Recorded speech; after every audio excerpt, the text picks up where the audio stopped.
आप इधर उधर देखने की तकलीफ मत उठाइए मंत्री साहब। हम देख भी चुके हैं और सुन भी चुके हैं। यहाँ दीवारें तो हैं लेकिन इनके कान नहीं। आपका वागले से अलग हो जाना, वागले का भरी अदालत में आपके खिलाफ बयान देना, आपका गिरफ्तार होना भाई ये सब मेरी समझ में पूरी तरह से नहीं आया। इसलिए तो आपको हमने याद किया है। और जब कभी जरूरी समझा जाता है तो इंस्पेक्टर वागले इसी तरह भेस बदल कर हमसे मिलने यहाँ आते रहते हैं।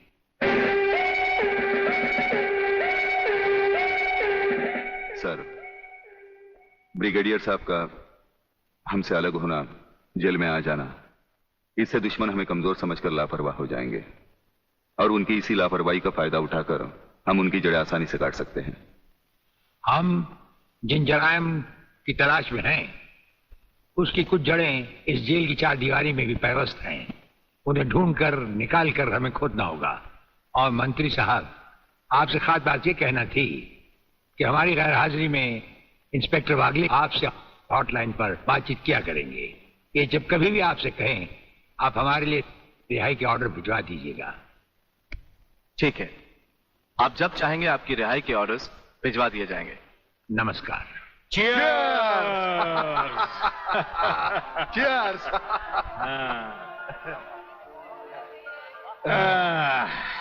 नया साल बहुत बहुत मुबारक हो प्रलयनाथ। नया साल तुम्हें मुबारक और सूर्यदेव सिंह का जेल जाना मुझे मुबारक। राधा बिटिया कहीं नजर नहीं आ रही। नजर तो तुम्हारा बेटा रसिक नाथ भी नहीं आ रहा। अरे भाई, इन नौजवान लोगों का हम बूढ़ों से क्या मतलब। मना रहे होंगे कहीं नया साल अपने जवान दोस्तों के साथ। प्लीज रसिक, ऐसा मत करो ना। अगर ऐसा नहीं करूंगा तो नए साल का सेलिब्रेशन अधूरा रह जाएगा मेरी जान। रसिक, तुम जानते हो मैं तुम्हारे बच्चे की माँ बनने वाली हूँ। माँ? यानी प्रेग्नेंट?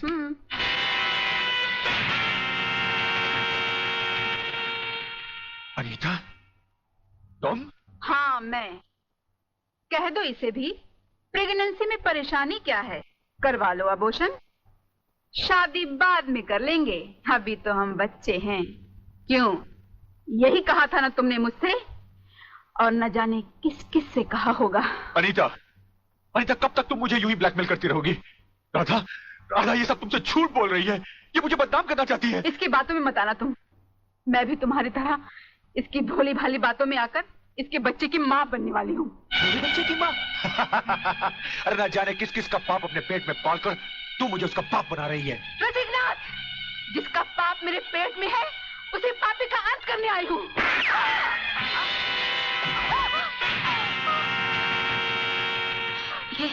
ये तुमने क्या किया?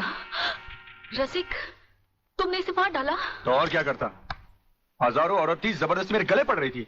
आज मैंने तुम्हारी सही शक्ल देख ली है रसिकनाथ। अगर ये एक बाजारू औरत थी तो तुम भी एक बाजारू कुत्ते हो जो जगह जगह मुंह मारते फिरते हो। मैं आज तुम्हारा भांडा फोड़ कर रहूंगी। मैं अभी पुलिस को फोन करती हूँ। साली, ज्यादा समझदार बनने की कोशिश की तो तेरा भी यही आशा कर दूंगा, समझे?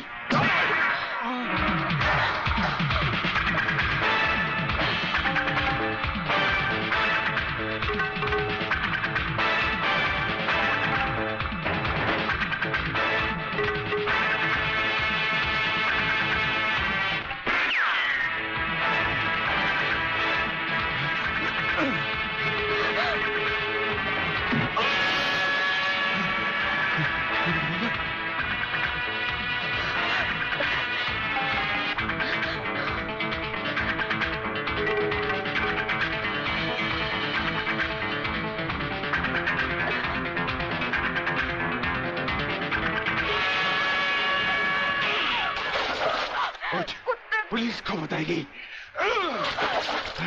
पुलिस को बताएगी। जिंदा रहेगी तो पुलिस को बताएगी ना, न रहे बास न बचेगी बांसुरी। मैं तुझे खत्म कर दूंगा कमीनी।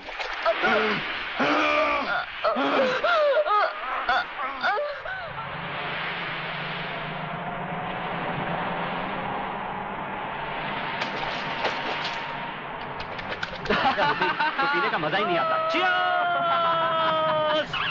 अरे क्या हुआ?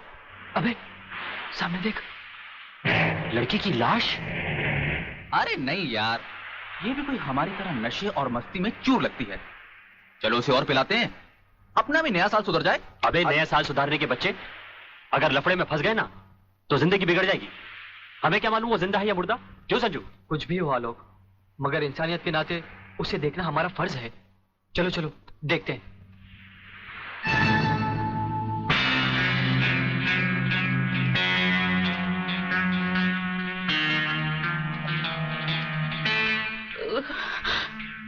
मुझे मत मारो प्लीज।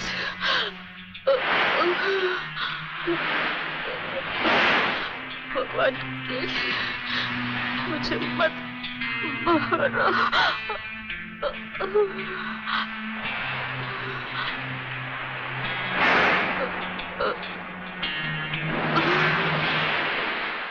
अरे ये तो फिर से बेहोश हो गई। लगता है किसी ने इसे बहुत मारा है। चलो इसे अस्पताल ले चलते हैं। डॉक्टर साहब। यस, क्या बात है? डॉक्टर साहब, ये लड़की बहुत सीरियस है, आप बचा लीजिए प्लीज। लड़की? कहाँ है लड़की? कौन है ये? हम नहीं जानते। तुम नहीं जानते तो इसे लेके क्यों आए हो? कहां से लाए हो? बीच से। ये हमें बीच पर बेहोशी की हालत में मिली थी। बेहोशी की हालत में?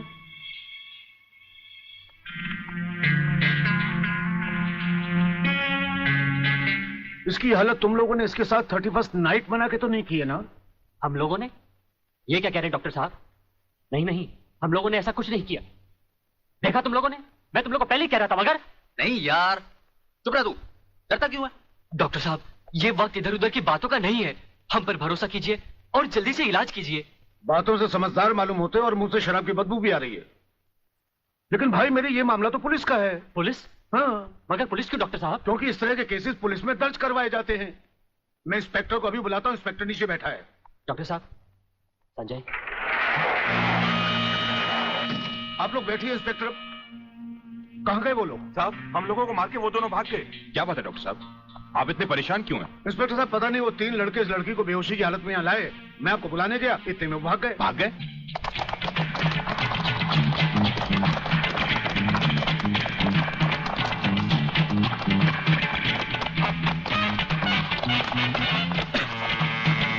अरे जल्दी कर।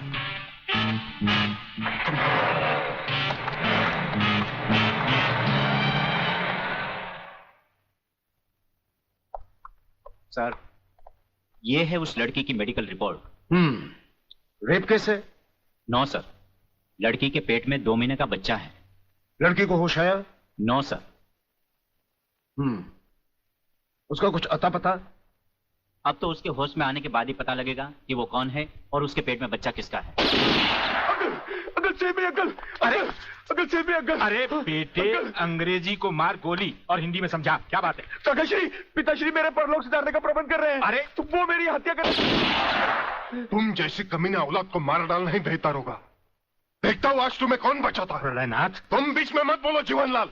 इस कमीने ने आज मेरी इज्जत मिट्टी में मिला दी है। मैं इसे जान से मारू। बात क्या है? क्या किया है इसने? ये बात तुम मुझसे पूछो तो अच्छा होगा। अच्छा अच्छा, रुक जाओ, शांति करो। बेटे रसिक, चलो उठो, बताओ क्या बात है? अंकल, अंकल मैं। हाँ हाँ बोलो, डरो मत। अंकल मैं एक लड़की से मोहब्बत करते हो, यही ना? हाँ। तुम भी कमाल करते हो प्रलयनाथ। बेटे की मोहब्बत बर्दाश्त नहीं कर पाए, उसे मारने पर तो लाए। अरे मोहब्बत करना तो आजकल के नौजवानों का फैशन है। बात यह नहीं है जीवनलाल, सच तो यह है कि इसकी मोहब्बत के चक्कर में वो लड़की इसके बच्चे की मां बनने वाली। ओहो, तो इसमें कौन सी नई बात है? करवा दो शादी। और अगर लड़की अपने बराबर की नहीं है तो करवा दो एबॉर्शन। मगर जीवनलाल बात यह है। अरे यार, ऐसे मामले में बात कुछ नहीं होती, सीधी सी बात है। अगर वो लड़की नहीं मानती तो पैसे वैसे देकर अपनी जान छुड़वा लो, और अगर फिर भी नहीं मानती तो तुम्हारे लिए किसी की जान लेना कौन सी नई बात है? प्रलयनाथ, तुम तो खामखा उस लड़की के लिए अपने बेटे की जान के पीछे पड़े हो।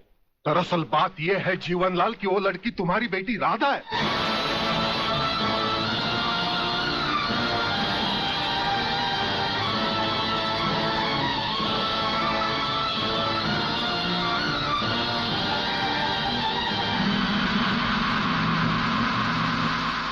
सारी चीजें दर्ज कर ली?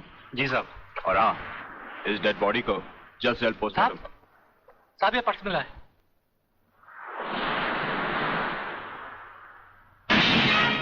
संजय आर चौहान। मेरा पर्स बीच पर या अस्पताल में गिरा है। अगर वो पुलिस को मिल गया तो कहीं हम फंस ना जाए। नहीं यार, अरे जब हम लोगों ने कुछ बुरा किया ही नहीं है तो हम फंस क्यों जाएंगे? अरे मैंने पहले ही कहा था कि इस चक्कर में मत पड़ो, उल्टे फंसेंगे। लेकिन मेरी सुनी किसने थी? मैं कहती हूँ डर डर के कब तक ये बात सबसे छुपाते रहोगे। चलो माँ जी को सब सच बता देते हैं, सब ठीक हो जाएगा।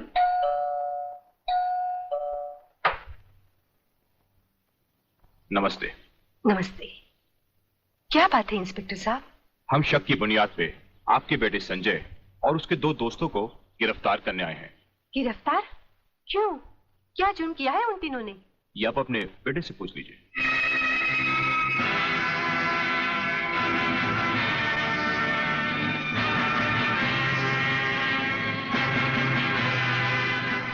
वाह गोटिया वाह, क्या खुशखबरी लाया है।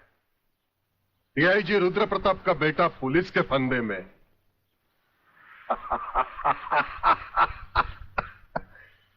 बाप ईमानदारी की मौत मर गया, अब बेटा कानून की मौत मरेगा।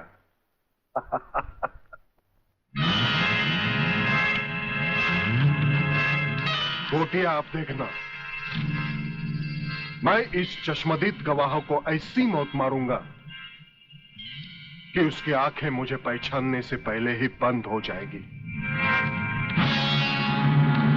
तुम उस डॉक्टर को खरीद लो और रिपोर्ट तैयार करवाओ जो मैं चाहता हूं।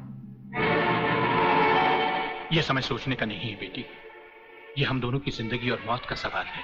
पिताजी, पुलिस पूछेगी तो मैं क्या बताऊंगी?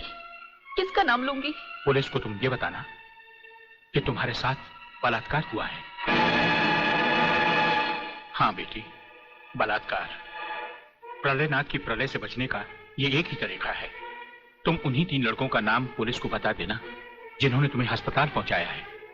पिताजी, लगता है पापियों के साथ रहकर आपका दिमाग भी उन्हीं की तरह हो गया है। आप ये कह रहे हैं मैं उन लड़कों को फांसी के फंदे तक पहुंचा दूं जिन्होंने मेरी जिंदगी बचाई? नहीं पिताजी, मैं ऐसा हरगिज नहीं करूंगी, हरगिज नहीं करूंगी। बेटी, इतिहास गवाह है, आदमी ने अपनी जान को बचाने के लिए अपने ही भाइयों की लाशों को कुचला है। ये दुनिया का नियम है बेटी। फिर वो तीनों हमारे लगते भी क्या हैं? अगर उन्हें फांसी लग भी गई तो हमारा क्या जाएगा? बेटी, उन लोगों की जिंदगी से कहीं ज्यादा कीमती हमारी जिंदगी है। पुलिस को वही बताना जो मैंने तुम्हें कहा है।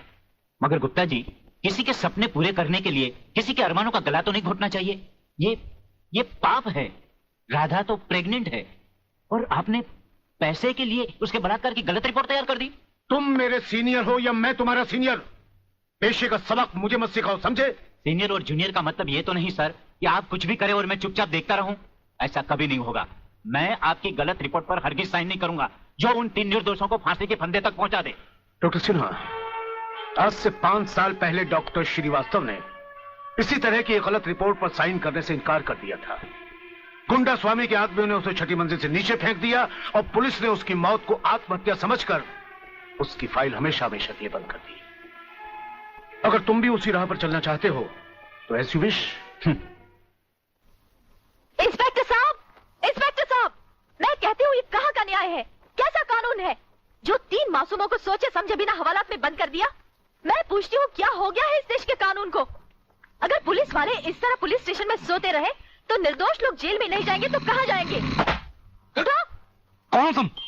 नींद की गोली खाकर सोया है या गांजे की? दिखता नहीं क्या? लड़की हूँ मैं, आलोक की बहन, जिसे तुम्हारे कोई बहादुर इंस्पेक्टर ने बलात्कार के जुर्म में पकड़ा है। कहाँ है वो इंस्पेक्टर? मैं उससे मिलना चाहती हूँ। सलाम साहब। साहब? अच्छा, तो आप ही है वो साहब? मैं पूछती हूँ, तुम पुलिस वालों को हुआ क्या है जो गुनहगार को निर्दोष और निर्दोष को गुनहगार समझ लेते हैं? सुना था कानून अंधा होता है, मगर तुम्हें तो भगवान ने एक नहीं दो आंखें दी है, और वो भी चील की तरह मोटी मोटी। क्या वो तीनों तुमको किसी भी तरह से बदमाश लगते हैं? अरे मेरा भाई आलोक, वो तो किसी लड़की से बात करते हुए भी कांपता है, वो किसी पे बलात्कार क्या करेगा? खाक। वागले बेटे, ये तो लाल मिर्च है तीखी तीखी। हाथ लगाओ तो हाथ चले, मुंह लगाओ तो मुंह चले, दिल लगाओ तो दिल चले। ये तेरी बीवी बनने के लायक है। अरे इस तरह घूर घूर के क्या देख रहे हो? पहले कभी लड़की नहीं देखी क्या? लड़कियां तो बहुत देखी, लेकिन तेरे जैसे तीखी पहली बार देखी। क्या तीखी? क्या नाम है तुम्हारा? शांति शांति शांति शांति शांति शांति। वाह, क्या कमाल का नाम रखा है चुन के माँ बाप ने, शांति, जो इस देवी के चेहरे और जुबान से शहद की तरह टपक रही है। हाँ? हंस क्या रहे हो दांत निकाल कर? मुझे अपने भाइयों से मिलना है। हवलदार, मिलने दो इसे। साहब, उन तीनों को अस्पताल ले गए हैं शिनाख्त के लिए। संजय चौहान, आलोक वर्मा और अली खान, यही वो 3 लड़के हैं जो आपको अस्पताल में छोड़कर भाग गए थे। क्या इन्होंने आपके साथ बलात्कार किया?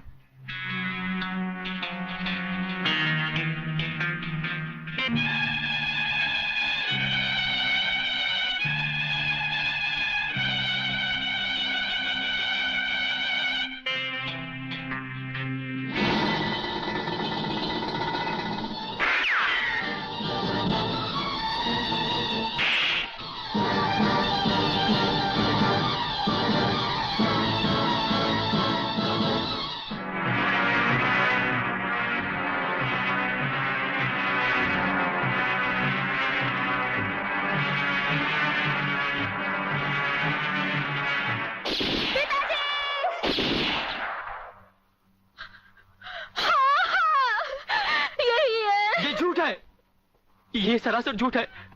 हाँ, हमने कोई बलात्कार नहीं किया। सच कह रहा है मेरा बेटा। इंस्पेक्टर साहब, ये झूठी है ये। तुम लड़की नहीं, लड़के के नाम पर एक कलंक हो। अरे जरा इन मासूम चेहरों को देखो जिन पर तुमने मौत की स्याही पोत दी है। इनकी सहमी हुई आंखों को देखो जिनमें तुमने मौत की दहशत भर दी है। और फिर मेरी आंखों में आंखें डालकर देखो, क्या इन्होंने तुम्हारे साथ बलात्कार किया था? इंस्पेक्टर, कौन है ये औरत? इसे बाहर ले जाओ। हवलदार, पकड़ लो इसको। खबरदार अगर किसी ने भाभी को हाथ लगाया तो।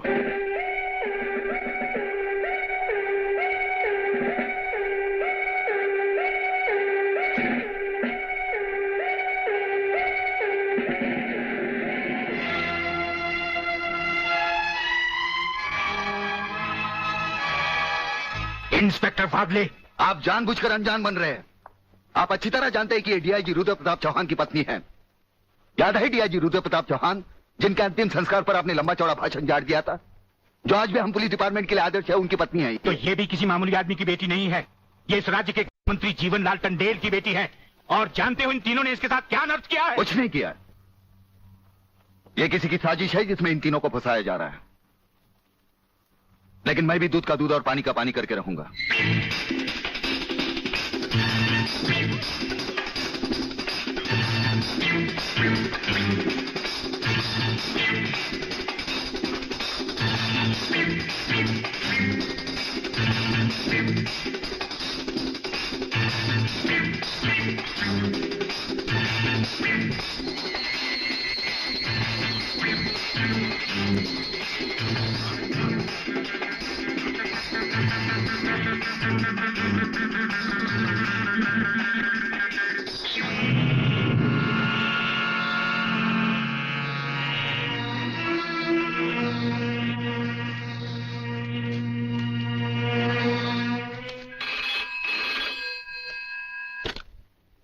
Hariprasad speaking.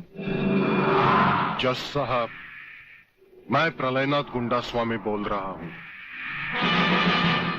Your honour, dancer miss Anita Chaudhary की लाश का समुद्र के उसी किनारे से मिलना और उसी जगह से राधा टंडेल के कपड़े और सैंडलों का मिलना, इंस्पेक्टर वागले को मिली हुई गोली और अनीता चौधरी के पेट से निकली हुई गोलियों का एक ही रिवॉल्वर से चला होना और उस रिवॉल्वर पर किसी और की उंगलियों के निशान होना, यह साबित करता है कि इस केस में किसी और का भी हाथ हो सकता है। इसलिए जब तक ये बातें खुलकर अदालत के सामने नहीं आती, मैं अदालत से दरख्वास्त करूंगा कि इन तीनों की जमानत मंजूर कर ली जाए। योर ऑनर, मेरे फाजिल दोस्त ने बड़ी आसानी के साथ कह दिया कि इस केस में किसी और का हाथ भी हो सकता है, लेकिन ये बात कहते हुए मेरे फाजिल दोस्त भूल गए कि अमिता चौधरी की लाश के पास संजय चौहान का पर्स भी मिला है, your honour. Miss Radha Tandel जिनके साथ बलात्कार हुआ, उन्होंने अस्पताल में पुलिस इंस्पेक्टर के सामने इन तीनों की शनाख्त की है, योर ऑनर।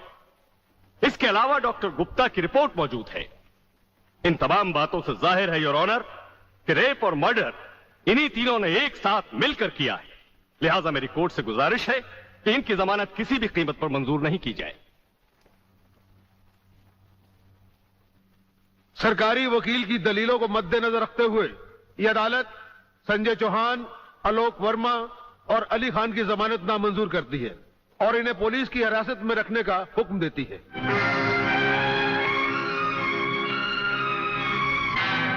योर ऑनर, मैं इंस्पेक्टर वागले इस केस की छानबीन मैं कर रहा हूं। अदालत से इस केस के बारे में कुछ कहने की इजाजत चाहता हूं। इजाजत है। Thank you sir.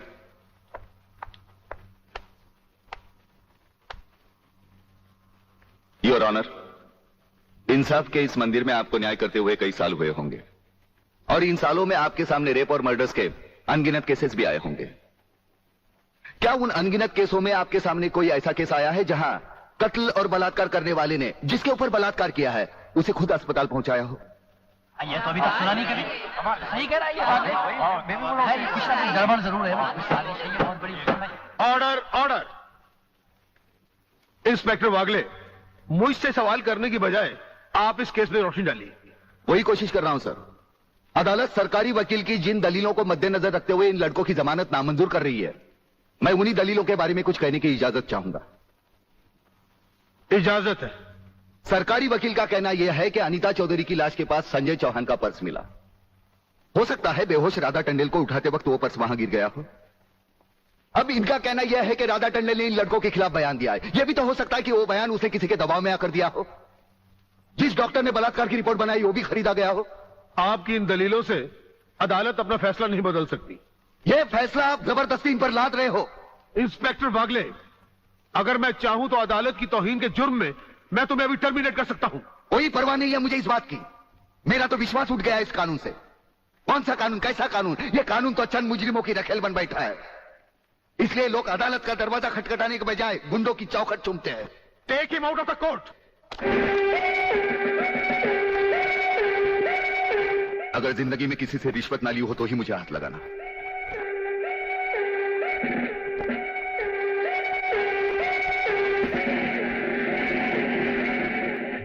इन्हें गिने भुक्कड़ लोगों की वजह से अदालत शतरंज की बिसात बन गई है, जहां कोई भी आकर कानून से खेल सकता है। लेकिन इन खिलाड़ियों को अगर मैंने सच्चा कानून नहीं सिखाया तो मेरा नाम भी शिवाजीराव वागले नहीं।